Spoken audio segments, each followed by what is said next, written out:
I've discovered the word good is a rather tricky word. What I mean by that is this: sometimes things that I may deem good in the moment turn out to be not so good in the long term. There are things in the moment that I perceive bad that aren't. Let me give you an example.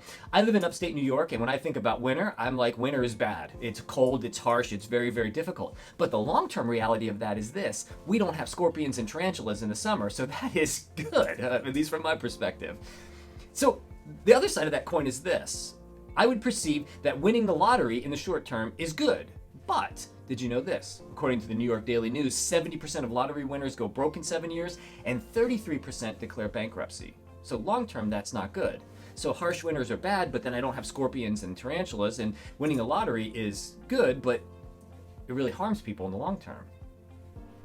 So how do you deal with this? Well, what that means is this: that this idea of good can be very hard to nail down until I realize something, that good is not a thing. Let me explain what I mean. Jesus, when he was addressed by the rich young ruler, and that we covered in our last video, he addresses Jesus as good teacher. And I want you to listen very carefully to what Jesus says in response to him. This is Luke chapter 18, verse 19. Jesus said, "Why do you call me good? No one is good except God alone."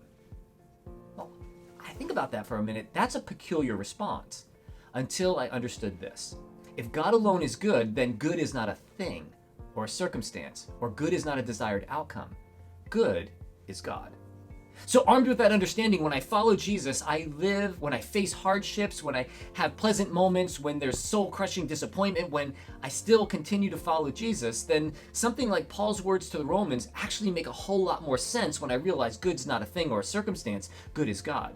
Listen to what Paul says to the Romans in Romans chapter 8, verse 28. "And we know that in all things God works for the good of those who love him, who have been called according to his purpose." See, God is good. Circumstances, situations, sometimes they're not, but God remains good through it all.